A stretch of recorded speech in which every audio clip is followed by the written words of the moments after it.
It took me a while to realise something was different. People had always been friendly in my neighbourhood, and we always waved to each other whenever I was out riding my bike with my daughter or out working in the yard. It was a gradual change, which is why I don't think I noticed it right away. It wasn't until one day on our bike ride, my daughter Ali asked me, "How come we don't see our neighbours anymore?" I had paused before responding, realising that I hadn't seen anyone outside in at least a week. This was odd in Michigan during the summer, especially with the weather being so nice. I finally replied with, "I don't know," and began looking at the houses as we passed them.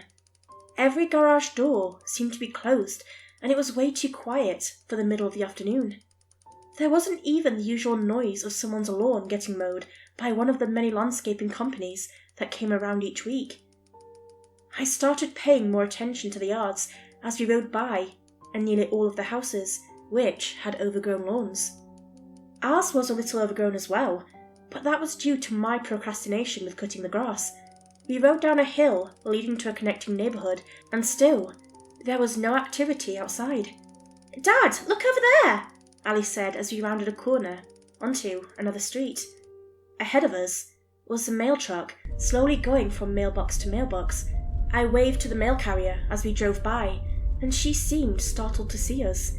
She hesitated before giving a half-hearted wave, and then continued on her drive. The mailbox she had just filled was left open, its contents nearly spilling out. It must have been at least a few days' worth of mail. I noticed many more mailboxes in the same condition. As we rounded the next corner, I caught the scent of freshly cut grass and stopped my bike in front of one of the houses. I leaned over and reached down into the grass and picked up a handful of green grass clippings. I opened my hand and let them fall back to the ground, moving my bike forward a bit. I saw that the garage door was open. A man was there putting away his weed whipper. He smiled and waved when he saw us looking at him. I gave an uneasy smile and waved back, before hopping back on my bike and motioning for Ali to move on. "I wonder if he's noticed that no one else is around," said Ali. "I don't know," I said for the second time on this bike ride, and we continued on our way. Ali pointed out 10 other yards along the way that looked like they were still being maintained. I counted 5 other houses that had their garage doors open. So that was 15 out of maybe 100 houses we passed on our ride. I wasn't sure if this meant anything, but at least it was a way to keep track of whatever was happening. We made our way back to our house, left our helmets and bikes in the garage, and went inside. After washing our hands, I sat with Ali on the couch. Ali was 7 years old, but often acted more like an adult than I did.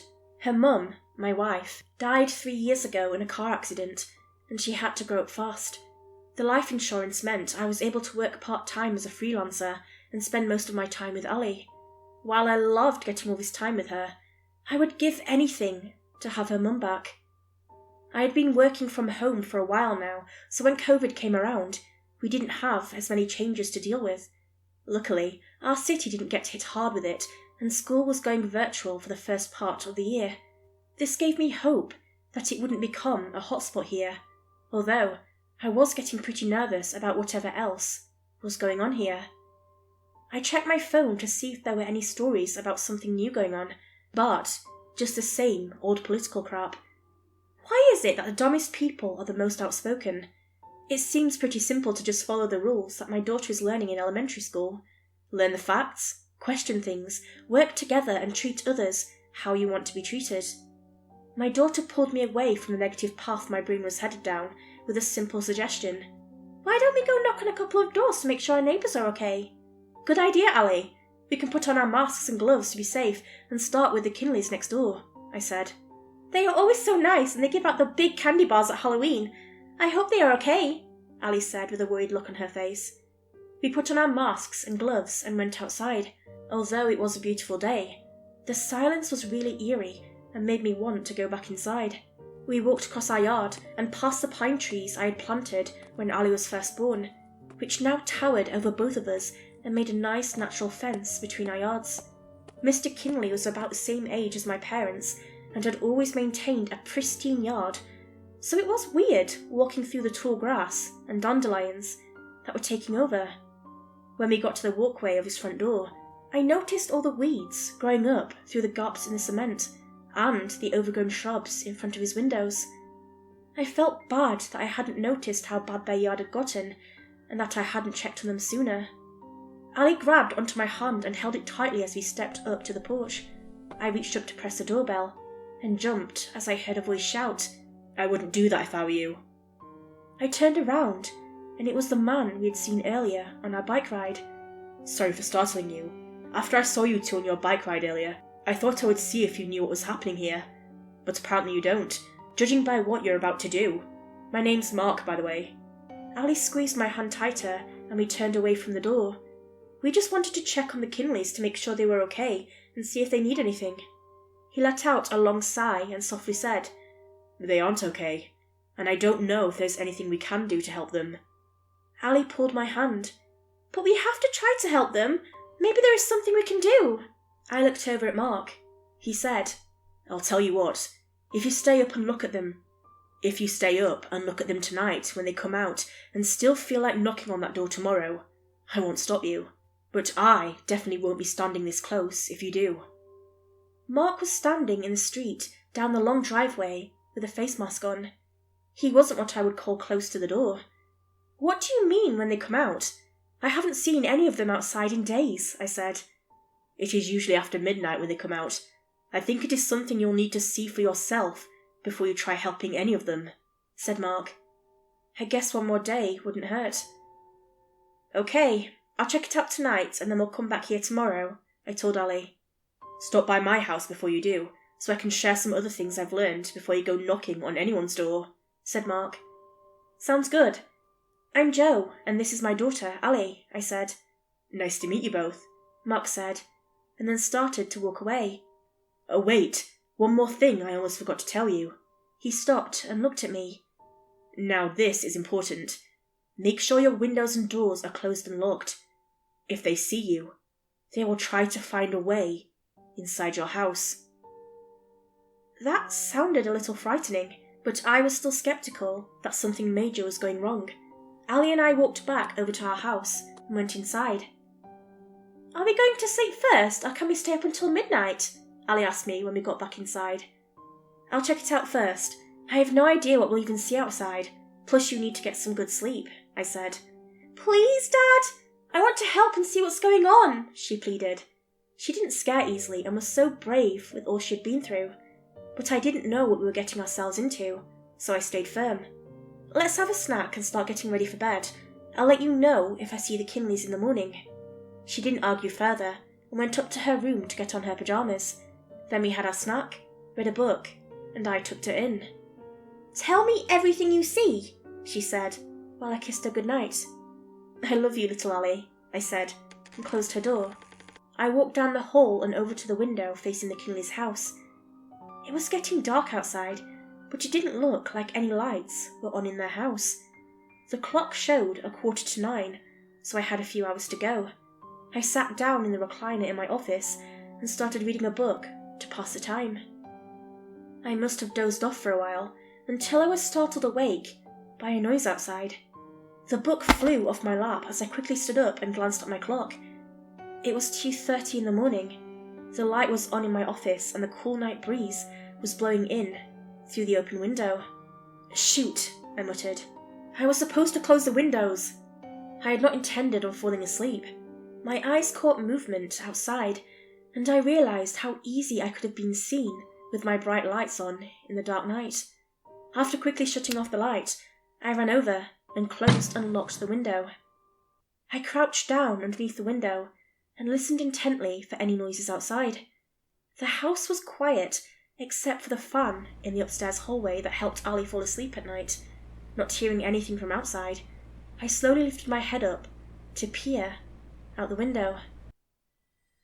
Mr. Kinley was standing directly in front of the window, staring in.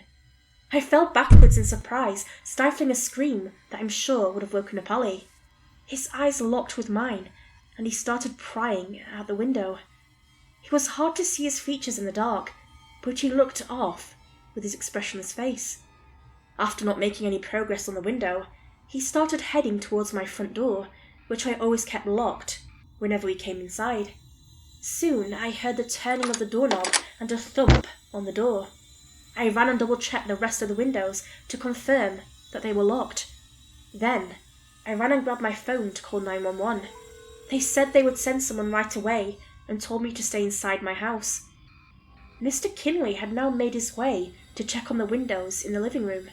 At the same time, I heard light tapping on the glass door wall leading into the kitchen from the deck. The motion lights had activated and were shining on the deck. Billy, the 10-year-old who lived across the street, was standing there, smiling at me, while lightly banging his head against the window. Nothing else looked different about him, except for the creepy, emotionless smile on his face. The tap, tap, tap on the door soon came to an end when the flashing red and blue lights began shining through my front windows. The other noises ceased as well. Peering out the window, I saw the police car come to a stop. Mr. Kinley began walking over to the car and lifted his arm in what appeared to be a friendly wave. The police officer got out of the car and stood a few feet away from him with his hand at his side.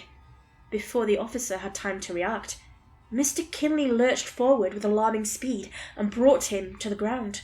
They remained there for a few moments, and I couldn't really tell what was going on. Then Mr. Kinley slowly stood up.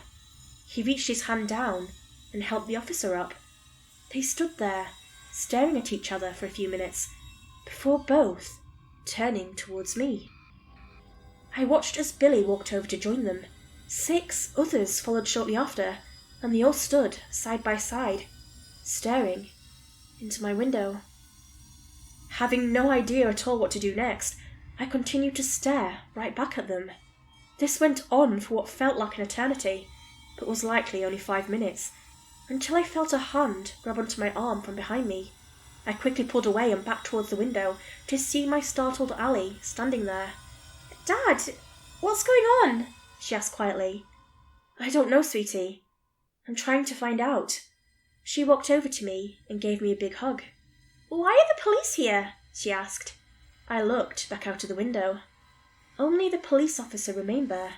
He continued to stare in for a bit longer before getting back in his car and driving away.